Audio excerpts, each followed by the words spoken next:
تو آپ صلی اللہ علیہ وسلم جب غزوہ تبوک کے لیے تیاری کر رہے تھے، ان دنوں کا یہ واقعہ ہے، واقعہ غور سے سنیے۔ ناظرین، صحابہ اکرام میں سے ایک بڑے پیارے صحابی جن کا نام حضرت کعب بن مالک، حضرت کعب بن مالک اپنا واقعہ بیان کرتے ہیں۔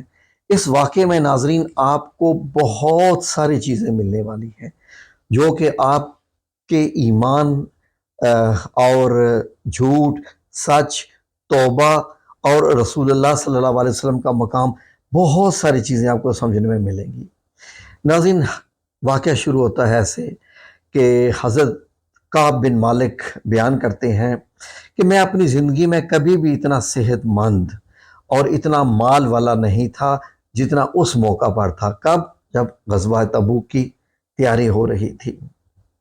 فرماتے ہیں اللہ کی قسم اس سے پہلے کبھی میرے پاس 2 اونٹ جمع نہیں ہوئے تھے، لیکن اس موقع پاس میرے 2 اونٹ تھے۔ اس موقع پہ نبی کریم صلی اللہ علیہ وآلہ وسلم جب کسی غزوہ کے لیے جب تشریف لے جاتے تو آپ کے لیے جو ہے وہ ذو معنی والے الفاظ استعمال کرتے تھے، لیکن جب اس غزوہ کا جب موقع آیا تو گرمی بڑی سخت تھی، سفر بہت لمبا تھا، بیابانی راستہ، دشمن کی فوج کی کثرت، تمام مشکلات یہ سامنے تھیں۔ اس لیے نبی کریم صلی اللہ علیہ وآلہ وسلم نے مسلمانوں سے اس غزوہ کے متعلق تمام تفصیلات بیان کر دی تھی، کھول کھول کے بیان کر دی تھی، تاکہ وہ اس کے مطابق تیاری کر لیں۔ 600 کلومیٹر کا فاصلہ، اور ظاہر ہے کہ پیدل یا اونٹوں پہ سواریاں سب کے پاس، پھر بھی کتنی دیر لگتے تھے۔ تو ناظرین یہ سب مشکلات آپ صلی اللہ علیہ وسلم نے بتا دی تھی تو تاکہ سب اپنی تیاری کر سکیں۔ آپ صلی اللہ علیہ وسلم نے اس سمت، جو وہ سمت تھی، اس کی بھی نشاندہی کر دی تھی کہ میں نے اس راستے سے ہو کے جانا ہے۔ ہو سکتا ہے کہ وہ اور گھوم کے راستہ جاتا ہو تو 600 سے بھی زیادہ کلومیٹر کا بن جاتا ہو۔ ناظرین، مسلمان بڑی کثیر تعداد میں موجود تھے، ان دنوں بہت مسلمان تھے، اور سب اپنے نام اتنے زیادہ رجسٹر کروا رہے تھے کہ رجسٹر بھر گئے تھے، جو سب جانا چاہ رہے تھے۔ حضرت کعب بن مالک رضی اللہ عنہ نے بیان کیا کہ کوئی بھی شخص اس غزوہ میں شریک نہ ہونا چاہتا تھا تو وہ یہ خیال کر سکتا تھا کہ اس کی غیر حاضری کا کسی کو پتہ ہی نہ چلے، جہاں ہزاروں کی تعداد میں لشکر تیاری ہو رہی تھی۔ تو لیکن سب کو معلوم تھا کہ جو نہیں جاتا، آپ صلی اللہ علیہ وآلہ وسلم کو وحی کے ذریعے اس کا پتہ چل جاتا ہے۔ یہ کوئی عام معاملہ نہیں تھا، یہ نبی کریم صلی اللہ علیہ وسلم کا معاملہ تھا۔ اور حضرت کعب بن مالک بیان کرتے ہیں یہ وہ دن بھی تھے کہ جب پھل پک رہے تھے، یعنی کھجوریں پک رہی تھیں، اور صحابہ اکرام ہم لوگ وہاں سائے تلے جو ہے وہ بیٹھا کرتے تھے درختوں کے۔ گرمی ہو تو درخت کے سائے تلے تھوڑی سی ٹھنڈک ہوتی ہے۔ تو آپ صلی اللہ علیہ وآلہ وسلم تیاریوں میں بہت مصروف تھے۔ تو حضرت کعب بن مالک کہتے ہیں کہ میں بھی روزانہ سوچا تھا آج جا کے رجسٹر کروا دوں، آج جا کے رجسٹر کروا دوں۔ تو میں تیاری کرتا تھا، پھر کسی نہ کسی کام کی وجہ سے میں رک جاتا تھا، پھر میں تیاری کرتا تھا، کسی کام کی وجہ سے رک جاتا تھا۔ تو وہ یہی سمجھتے تھے کہ آج نہیں تو کل میں بتا دوں گا آپ صلی اللہ علیہ وسلم کو کہ میرا بھی نام لکھ لیں اور میں نے بھی جانا ہے۔ اسی طریقے سے دن گزرتے گئے، یہاں تک کہ لشکر چلا گیا۔ حضرت کعب بن مالک پریشان ہوئے اور سوچا کہ میں تو دیر کر دی ہے۔ پھر کہا چلیں، فاصلہ تو بہت لمبا ہے، میرے پاس تو 2 اونٹ ہیں، تو میں ایسا ہے کہ میں تیاری کر کے جا کے لشکر سے جا ملوں گا۔ لیکن اس کے بعد پھر تیاری کرنے میں لیٹ ہوتے رہے، یہاں تک کہ لشکر بہت آگے بڑھ گیا اور حضرت کعب بن مالک ابھی تک نہ پہنچ سکے۔ یہاں تک کہ وہ وقت بھی آ گیا کہ آپ کو معلوم ہو گیا کہ لشکر اب تبوک پہنچ چکا ہے، یہ خبر بھی آ گئی۔ بڑے پریشان ہو گئے کہ میں غزوہ میں شریک نہیں ہوا، میں تو ارادہ ہی کرتا رہا کہ اب پا لوں گا، اب میں پہنچ جاؤں گا، اب چلا جاؤں گا۔ فرماتے ہیں کاش میں ایسا کر لیتا، لیکن یہ میرے نصیب میں نہیں تھا۔ تو نبی کریم صلی اللہ علیہ وآلہ وسلم کے جانے کے بعد جب میں باہر نکلتا، یعنی جب لشکر جا چکا تھا، تو مدینہ منورہ میں چند ہی بندے رہ گئے تھے۔ فرماتے ہیں کہ اب مجھے وہی لوگ نظر آتے تھے مدینہ منورہ میں جن کے چہروں سے نفاق ٹپکتا تھا، یعنی ان کا نام منافقین کے لسٹ میں ہوتا تھا۔ تو حضرت کعب بن مالک کہتے ہیں کہ استغفر اللہ، کہ یہ یا منافق مدینے میں رہ گئے ہیں، یا وہ ہیں جو کہ معذور ہیں یا انتہائی ضعیف ہیں وہ رہ گئے ہیں، اور ان میں بھی رہ گیا ہوں۔ میرا نام بھی ان لوگوں میں آ گیا ہے جو کہ گھر بیٹھے رہنے والوں میں ہو گئے ہیں۔ تو اپنے آپ کو بہت ملامت کرتے رہتے تھے کہ کیا میرا نام ان لوگوں میں آئے گا۔ تو فرماتے ہیں کہ مجلس میں جب آپ صلی اللہ علیہ وسلم تبوک کے مقام پہ تھے تو آپ صلی اللہ علیہ وسلم نے کسی سے دریافت کیا کہ کعب کہاں ہے؟ تو بنو سلمہ کے قبیلے کے ایک شخص نے کھڑے ہو کے کہا، یا رسول اللہ، اس کے غرور نے اس کو آنے نہیں دیا، وہ حسن و جمال اور لباس پر اترا کر رہ گیا۔ اس پر معاذ بن جبل رضی اللہ عنہ نے بولے، یہ بڑی بری بات کہی تم نے کہ اس کے غرور نے اس کو آنے نہیں دیا، یا اس کے پاس بڑا اچھا لباس ہو گیا ہے۔ تو آپ صلی اللہ علیہ وآلہ وسلم نے جب یہ بات سنی تو چپ سے ہو کے رہ گئے اور خاموش رہے، کچھ نہیں فرمایا، نہ حق میں نہ اس کی مخالفت میں۔ کعب بن مالک رضی اللہ عنہ بیان کرتے ہیں کہ جب مجھے معلوم ہوا کہ نبی پاک صلی اللہ علیہ وآلہ وسلم واپس تشریف لا رہے ہیں تو میں بہت پریشان ہوا، اور اب میں یہ سوچنے لگا کہ میں کیا بہانہ بناؤں، میں کس طرح کا بہانہ بناؤں۔ میں جھوٹ کے آسرے لینے لگا کہ میں یہ کہہ دوں گا مجھے یہ تھا، مجھے یہ تھا۔ پھر کہتے ہیں میں نے اپنے گھر والوں سے بھی مشورہ کیا کہ آپ صلی اللہ علیہ وسلم تو ناراضگی کا اظہار کریں گے، میں کیا جھوٹ بولوں۔ تو اتنے میں پتہ چلا کہ لشکر تو مدینہ منورہ کے قریب آ پہنچا ہے، آپ صلی اللہ علیہ وسلم آ گئے ہیں، اور اب میں ان کی خفگی سے نہ بچ سکوں گا۔ جب بہت قریب آ گئے تو کہتے ہیں میرے ذہن میں اور غلط خیال آنے لگ پڑے کہ میں کس طریقے سے جھوٹ بول کے اپنے آپ کو میں جو ہے وہ آپ صلی اللہ علیہ وسلم کی ناراضگی سے بچ جاؤں۔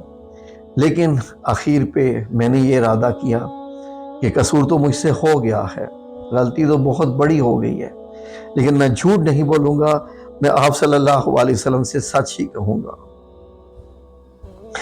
فرماتے ہیں کہ جب صبح کا وقت ہوا تو نبی کریم صلی اللہ علیہ وسلم مدینہ تشریف لائے، کیونکہ آپ جب بھی کسی سفر سے واپس آتے تھے تو آ کے سیدھا گھر نہیں جاتے تھے، مسجد نبوی میں تشریف لاتے، وہاں بیٹھتے، اور عادت تھی کہ کچھ لوگوں سے ملاقات کرتے، لیکن پہلے 2 نفل پڑھتے تھے جو کہ مسجد کے لیے پڑھنے ہوتے ہیں، تحیات المسجد جن کو آپ کہتے ہیں، تحیات المسجد 2 نفل ہوتے ہیں، وہ آپ نے 2 رکعت نماز ادا کی اور پھر لوگوں کے ساتھ مجلس میں بیٹھ گئے، اور فرمایا کہ جب وہ اس عمل سے فارغ ہو گئے تو لوگ ان کی خدمت میں آنے لگے اور جانے لگے، اور کچھوں نے قسمیں جھوٹی کھا کے بھی اپنے عذر پیش کر دیے کرنے لگے۔ تو تقریباً جو لوگ رہ گئے ہیں ان لوگوں کی تعداد 80 کے قریب تھی جو کہ ان میں رہ گئے ہیں۔ ان میں یا منافقین تھے، یا معذور تھے، یا بہت ضعیف تھے، یا ان میں سے ایک حضرت کعب بن مالک تھے جو کہ جلیل القدر صحابہ، بہت عظیم نام والے۔ نبی کریم صلی اللہ علیہ وسلم جب فارغ ہو چکے تو آپ صلی اللہ علیہ وسلم کے سامنے حضرت کعب بن مالک حاضر ہوئے جب سامنے، اور السلام علیکم ورحمۃ اللہ، کہتے ہیں کہ جب میں نے سلام کیا، آپ صلی اللہ علیہ وسلم سلام کیا تو آپ مسکرائے، لیکن آپ کی مسکراہٹ میں تھوڑی خفگی سی تھی، یعنی تھوڑا غصہ سا تھا۔ میرے نبی کریم صلی اللہ علیہ وآلہ وسلم کا چہرہ بولتا تھا، مسکراہٹ تو تھی لیکن اس میں تھوڑی خفگی بھی تھی۔ آپ صلی اللہ علیہ وسلم نے فرمایا آؤ، میں چند قدم چل کے آگے گیا تو آپ صلی اللہ علیہ وسلم کے سامنے بیٹھ گیا۔ آپ صلی اللہ علیہ وسلم نے فرمایا کہ تم غزوہ میں کیوں نہیں شریک ہوئے؟ کیا تم نے کوئی سواری نہیں خریدی تھی؟ میں نے عرض کیا میرے پاس سواری موجود تھی، اللہ کی قسم میں آپ صلی اللہ علیہ وسلم کے سوا کسی دنیا دار شخص کے سامنے آج بیٹھا ہوتا تو کوئی نہ کوئی میں عذر پیش کر دیتا، اس شخص کی میں خفگی سے میں بچ جاتا، معافی پا لیتا اور پوری امید بھی ہوتی۔ لیکن اللہ کی قسم مجھے کوئی عذر نہیں تھا، اللہ کی قسم اس سے پہلے میں کبھی اتنا فارغ البال بھی میں نہیں تھا، اور پھر بھی میں آپ کے ساتھ شریک نہیں ہو سکتا۔ نبی کریم صلی اللہ علیہ وسلم نے فرمایا کہ انہوں نے سچی بات بتا دی، اچھا اب جاؤ، یہاں تک کہ اللہ تعالیٰ تمہارے بارے میں کوئی خود فیصلہ کر دے۔ یہ نبی پاک صلی اللہ علیہ وآلہ وسلم کا فرمانا تھا کہ اس کا مطلب ہے کہ نبی پاک صلی اللہ علیہ وسلم نے معاف بھی نہیں کیا، راضی بھی نہیں ہوئے، اور معاملہ کس پہ چھوڑ دیا؟ اللہ رب العزت پہ چھوڑ دیا۔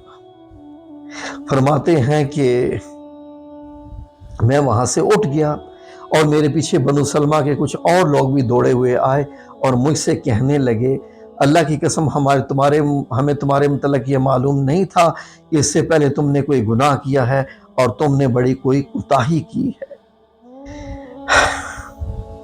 تم نے بڑی کوتاہی کی ہے۔ نبی پاک صلی اللہ علیہ وسلم کے سامنے ویسے ہی کوئی عذر نہیں بیان کیا جیسے دوسرے نا شریک ہونے والوں نے بیان کیے۔ تمہاری گناہ کے لیے نبی پاک صلی اللہ علیہ وآلہ وسلم کا استغفار کرنا کافی ہو جاتا۔ اللہ کی قسم ان لوگوں نے مجھ پر اس پر اتنی ملامت کی کہ مجھے خیال آیا کہ میں واپس جا کر نبی پاک صلی اللہ علیہ وسلم سے کوئی جھوٹا عذر ہی کر رہا ہوں تاکہ آپ صلی اللہ علیہ وسلم مجھے معاف تو کر دیتے۔ پھر میں نے ان سے پوچھا، میرے علاوہ کسی اور نے بھی مجھ جیسا عذر بیان کیا ہے؟ انہوں نے بتایا ہاں، 2 اور حضرات نے اسی طرح کی معذرت کی ہے جس طرح کی تم نے کی ہے، انہیں جواب بھی وہی ملا ہے جو تمہیں ملا ہے، یعنی کہ آپ صلی اللہ علیہ وسلم نے ان 2 صحابہ کو بھی وہی جواب دیا ہے، اللہ کے سپرد یہ معاملہ کر دیا ہے۔ ان 2 ایسے صحابہ کے نام انہوں نے لیے جو صالح تھے اور بدر کی جنگ میں بھی شریک ہوئے تھے، یعنی بدری صحابہ میں سے تھے، اور ان کا طرز عمل میرے لیے نمونہ بن چکا تھا۔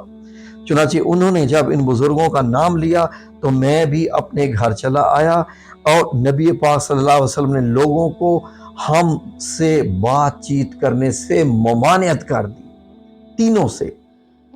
ناظرین، مدینے کا شہر ہو، نبی پاک صلی اللہ علیہ وسلم موجود ہوں، اور آپ صلی اللہ علیہ وسلم یہ کہہ دیں کہ ان تینوں کے ساتھ کسی نے بات نہیں کرنی، اس پہ کیا گزرے گی؟ بہت سے لوگ جو غزوہ میں شریک نہیں ہوتے، ان میں سے صرف ہم 3 تھے۔ وہ فرماتے ہیں کہ لوگ ہم سے الگ رہنے لگے، سب لوگ بدل گئے۔ نبی پاک صلی اللہ علیہ وسلم کا حکم تھا اور لوگ ان سے بات کر جاتے، ایسا ہو کیسے سکتا تھا؟ فرماتے ہیں، دل کی حالت سنیے، فرماتے ہیں ایسا لگتا تھا کہ ہم سے ساری دنیا ہی بدل گئی ہے، ہمارا اس سے کوئی واسطہ نہیں ہے۔ 50 دن تک ہم اسی طرح رہے۔ میرے 2 ساتھیوں نے تو اپنے گھروں سے نکلنا ہی چھوڑ دیا تھا، بس روتے رہتے تھے، لیکن میرے اندر ہمت تھی کہ میں باہر نکلتا تھا، مسلمانوں کے ساتھ نماز میں شریک بھی ہوتا تھا، بازار میں گھوما کرتا تھا، لیکن مجھ سے کوئی بھی نہیں بولتا تھا۔ میں نبی پاک صلی اللہ علیہ وآلہ وسلم کی خدمت میں حاضر بھی ہوتا، آپ کو سلام بھی عرض کرتا۔ جب آپ نماز کے بعد مجلس میں بیٹھتے، میں اس جستجو میں لگا رہتا کہ دیکھوں سلام کے جواب میں نبی پاک صلی اللہ علیہ وسلم کے مبارک ہونٹ ہلے یا نہیں۔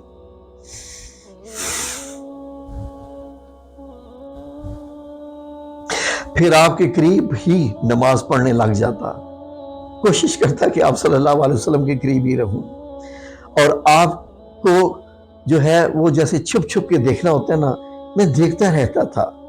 جب میں نماز میں مشغول ہو جاتا، ناظرین بڑی پیاری بات ہے، جب میں نماز میں مشغول ہو جاتا تو نبی کریم صلی اللہ علیہ وسلم میری طرف دیکھتے، لیکن جو ہی میں آپ کی طرف دیکھتا تو آپ اپنا رخ مبارک موڑ لیتے۔ آخر جب اس طرح لوگوں کی بے رخی بڑھتی گئی تو ایک دن حضرت ابو قتادہ رضی اللہ عنہ انہوں نے میرے بھی سلام کا جواب نہیں دیا۔ میں نے دوبارہ ان سے یہی سوال کیا اور اللہ کی قسم دے کر، لیکن اب بھی وہ خاموش رہے، سلام کا جواب نہ دیا۔ پھر میں نے اللہ کا واسطہ دے کر ان سے یہی سوال کیا۔ سوال کیا تھا ناظرین؟ سوال یہ تھا کہ نبی پاک صلی اللہ علیہ وسلم مجھ سے کتنی محبت کرتے ہیں، تم جانتے ہو نا سب لوگ، تم مجھ سے بولتے نہیں ہو، آپ جانتے ہو کہ نبی پاک مجھ سے کتنی محبت کرتے ہیں، لیکن لوگ ان کے سوالوں کے جواب نہیں دے رہے تھے۔ اس مرتبہ انہوں نے صرف اتنا کہا، جب دوبارہ قسم دی تو حضرت قتادہ رضی اللہ عنہ نے کہ اللہ اور اس کے رسول جانتے ہیں۔ اس پر کہتے ہیں کہ میرے آنسو پھٹ پڑے۔ حضرت کعب بن مالک کے آنسو جو ہے ایسے پھٹ پڑے کہ رو رو کے حال بے حال ہو گئے اور واپس چلے آئے اور دیوار پر چڑھ کر نیچے اتر آئے، اور انہوں نے بیان کیا کہ ایک دن میں مدینے کے بازار میں جا رہا تھا کہ شام کا ایک کاشتکار، ملک شام کا ایک کاشتکار جو غلہ بیچنے مدینے آتا تھا، پوچھ رہا تھا کہ کعب بن مالک کہاں رہتے ہیں۔ لوگوں نے میری طرف اشارہ کیا کہ وہ ہیں، ادھر ہیں، اور میرے پاس آیا اور ملک غسان کا ایک خط مجھے دیا، یعنی کہ شام کا جو بادشاہ کی طرف سے یا انتظامیہ کی طرف سے ایک خط موصول ہوا حضرت کعب بن مالک کو، اور اس خط میں یہ تحریر تھا، اما بعد، یہ کہ مجھے معلوم ہوا ہے کہ تمہارے صاحب یعنی تمہارے آقا نبی کریم صلی اللہ علیہ وسلم نے تمہارے ساتھ زیادتی کی ہے، اور اللہ تعالیٰ نے تمہیں کوئی ذلیل پیدا تو نہیں کیا تمہارا حق ضائع کیا جائے، تم ہمارے پاس آ جاؤ، ہم تمہارے ساتھ بہتر سلوک کریں گے۔ کیونکہ یہ بات کہاں تک پھیل گئی، شام تک، تو وہ نصرانی تھے تو انہوں نے چاہا کہ یہ ہمارے پاس آ جائے، اور یہ صحابہ اکرام میں سے ہیں۔ جب میں نے یہ خط پڑھا تو فرماتے ہیں کہ خط پڑھنے کے بعد میرا ایک اور امتحان شروع ہو گیا۔ امتحان کیا تھا کہ میں اس کنڈیشن میں پہنچ گیا ہوں کہ مجھے اسلام کے دشمن اپنا ساتھی بنانا چاہ رہے ہیں۔ کیا میں اس قدر میری حالت ہو گئی کہ اسلام کے دشمن کہہ رہے ہیں کہ آ جاؤ نبی پاک صلی اللہ علیہ وسلم کو چھوڑ کے۔ کہتے ہیں میں نے وہ خط اس تندور میں جلا دیا۔ ان 50 دنوں میں سے جب 40 دن گزر چکے تھے تو صلی اللہ علیہ وآلہ وسلم کے ایک ایلچی یعنی پیغام رساں میرے پاس آئے اور کہا کہ نبی کریم صلی اللہ علیہ وسلم نے تمہیں حکم دیا ہے کہ اب تم اپنی بیوی کے قریب بھی نہیں جاؤ گے۔ میں نے پوچھا کیا میں اسے طلاق دے دوں یا پھر مجھے کیا کرنا چاہیے؟ تو انہوں نے بتایا کہ نہیں، صرف ان سے جدا ہو جاؤ، ان کے قریب نہ جاؤ۔ میرے ساتھیوں کو جنہوں نے معذرت کی تھی یہی حکم بھیجا تھا، یعنی باقی دونوں کے ساتھ بھی ایسا ہی تھا۔ میں نے اپنی بیوی سے کہا کہ اب آپ اپنے میکے چلی جاؤ، اس وقت تک وہیں رہو جب تک اللہ تعالیٰ اس معاملے کا کوئی فیصلہ نہ سنا دے۔ کعب رضی اللہ عنہ نے بیان کیا ہے کہ ہلال بن امیہ جن کا مقاطع ہوا کرتا تھا، ان کی بیوی نبی پاک صلی اللہ علیہ وسلم کی خدمت میں حاضر ہوئی، جو ایک اور صحابی بھی تھے جنہوں نے سچ بولا تھا، اور ان کی بیوی نے یہ کہا کہ ہلال بن امیہ بہت بوڑھے ہیں اور کمزور ہیں، ان کے پاس کوئی خادم بھی نہیں ہے، کہ اگر میں ان کی خدمت کر دیا کروں تو آپ ناپسند فرمائیں گے؟ تو نبی پاک صلی اللہ علیہ وسلم نے فرمایا کہ صرف تم ان کی خدمت کر سکتی ہو، باقی ان سے صحبت نہیں کرنی۔ انہوں نے عرض کی اللہ کی قسم وہ تو کسی چیز کے لیے جو ہے وہ اس قسم کے ارادے بھی نہیں رکھتے ہیں۔ جب سے یہ خفگی ان پر ہوئی ہے، یہ دن آیا ہے اور آج کا دن ان کے آنسو ہی نہیں تھام رہے ہیں۔ اب ان کی بیوی نے اپنے شوہر کی گواہی دے دی آپ صلی اللہ علیہ وسلم کو۔ تو اسی طریقے سے میرے گھر کے بعض لوگوں نے کہا کہ جس طرح حلال بن امیہ کی بیوی ان کی خدمت کی اجازت ہے، صلی اللہ علیہ وسلم نے اجازت دی، آپ بھی اس طریقے سے اجازت مانگ لیجئے۔ میں نے کہا نہیں۔ حضرت کعب بن مالک کہتے ہیں کہ میں نے کہا نہیں، میں کوئی مسئلہ نہیں ہے، میری بیوی چلی جائے، میں اس کے لیے بھی کوئی عذر پیش نہیں کروں گا۔ کہتے ہیں کہ جب 50 دن گزر گئے تو 50ویں رات کی صبح جب میں فجر کی نماز پڑھ چکا اور اپنے گھر کی چھت پر بیٹھا ہوا تھا، اس طرح جیسا کہ اللہ تعالیٰ نے ذکر کیا ہے، میرا دم گھٹا جا رہا تھا اور زمین پر اپنی تمام وسعتوں کے باوجود میرے لیے تنگ ہو رہی تھی۔ میں نے ایک پکارنے والے کی آواز سنی، جبل سلا پر چڑھ کر جیسے کوئی بلند آواز سے کہہ رہا تھا، اے کعب بن مالک، تمہیں بشارت ہو، یعنی تمہارے لیے خوشخبری ہے۔ انہوں نے بیان کیا، یہ سنتے ہی میں سجدے میں گر پڑا اور مجھے یقین ہو گیا کہ اب تو فراخی ہو جائے گی، یعنی اب تو بچت ہو جائے گی۔ فجر کی نماز کے بعد رسول اللہ صلی اللہ علیہ وسلم نے اللہ کی بارگاہ میں ہماری توبہ کی قبولیت کا اعلان کر دیا تھا۔ لوگ میرے یہاں بشارت دینے کے لیے آنے لگے اور میرے دو ساتھیوں کو بھی جا کر بشارت دے دی۔ ایک صاحب زبیر بن عوام رضی اللہ عنہ اپنا گھوڑا دوڑاتے ہوئے آئے اور ادھر قبیلہ اسلم کے ایک صحابی نے پہاڑی پر چڑھ کر آواز دی اور آواز گھوڑے سے زیادہ تیز تھی۔ جن صحابی نے فرماتے ہیں کہ صلہ پہاڑی پر آواز دی تھی، جب وہ میرے پاس بشارت دینے آئے تھے تو میں نے اپنے کپڑے اتار کے ان کو گفٹ کر دیے کہ جاؤ خوشی سے جو ہے وہ یہ لو، میں تمہارے لیے تحفہ ہے، یہ تم رکھ لو میرے لباس میں سے۔ تو اللہ کی قسم ان دو کپڑوں کے سوا جو ہے فرماتے ہیں کہ میرے پاس اور دوسرے مطلب یہ ہے کہ لائق اچھے اور کپڑے بھی نہیں تھے، اس لائق کوئی میرے پاس چیز بھی نہیں تھی۔ حضرت ابو قتادہ رضی اللہ عنہ دو کپڑے مانگ کر پہنے اور صلی اللہ علیہ وسلم کی بارگاہ میں توبہ کی قبولیت کی۔ فرماتے ہیں کہ کعب بن رضی اللہ عنہ نے یہاں آگے کیا بیان کیا، سنیے غور سے۔ مسجد میں داخل ہوا تو نبی پاک صلی اللہ علیہ وسلم تشریف رکھتے تھے، چاروں طرف صحابہ کا مجمع تھا اور طلحہ بن عبید اللہ رضی اللہ عنہ دوڑ کر میری طرف بڑھے اور مجھ سے مصافحہ کیا اور مبارک دی، اور اللہ کی قسم وہاں موجود مہاجرین میں سے کوئی بھی ان کے سوا میرے آنے پر کھڑا نہیں ہوا۔ طلحہ رضی اللہ عنہ کا یہ احسان میں کبھی نہیں بھولوں گا کہ وہ کھڑے ہو کر انہیں مبارک دی، میں ان کا احسان نہیں بھولوں گا۔ اور آگے کیا بتاتے ہیں کعب رضی اللہ عنہ کہ جب میں نبی پاک صلی اللہ علیہ وسلم کو سلام کیا تو آپ کے چہرہ مبارک خوشی اور مسرت سے دمک اٹھا تھا۔ اس مبارک دن کے لیے تمہیں بشارت ہو جو تمہاری عمر کا سب سے خوبصورت دن ہے۔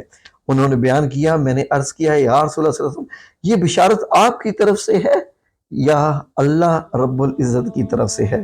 فرمایا نہیں بلکہ اللہ کی طرف سے ہے۔ نبی پاک صلی اللہ علیہ وسلم جب کسی بات پر خوش ہوتے تو چہرہ مبارک روشن ہو جاتا، ایسے جیسے چاند کا ٹکڑا ہو۔ آپ کی مسرت ہم تو چہرہ مبارک سے ہی سمجھ جاتے تھے۔ پھر جب آپ کے سامنے بیٹھ گیا تو عرض کیا یا رسول اللہ صلی اللہ علیہ وسلم اپنی توبہ کی قبولیت کی خوشی میں اپنا مال اللہ اور اس کے رسول کی میں تمام کا تمام صدقہ کرتا ہوں۔ آپ صلی اللہ علیہ وسلم نے عرض کیا یا رسول اللہ مجھے سچ بولنے کی وجہ سے یہ نجات ملی ہے۔ تو آپ صلی اللہ علیہ وسلم نے کہا کہ سارا مال تو مت دو، تھوڑا سا رکھ دو۔ کہتے ہیں ہاں یہ اچھی بات ہے، چلے میں کچھ تو رکھ لیتا ہوں۔ اور اس کے علاوہ اب وہ کہتے ہیں کہ میں یہ عہد کرتا ہوں کہ جب تک زندہ رہوں گا سچ کے سوا کوئی اور بات زبان پر نہ لاؤں گا۔ اب یہ دیکھیے ناظرین، کیونکہ حضرت کعب بن مالک نے سچ بولا تھا، آپ صلی اللہ علیہ وسلم سے جھوٹ نہیں بولا تھا، تو اللہ رب العزت نے بھی آپ کی توبہ قبول فرمائی اور ان کی کچھ آیات نازل ہوئیں جن کی وجہ سے اس سورت کا نام بھی سورہ توبہ ہے۔ ناظرین سورہ توبہ کی آیات 118 اور 119 کا ترجمہ پیش ہے آپ کی خدمت میں، ذرا غور سے سنیے۔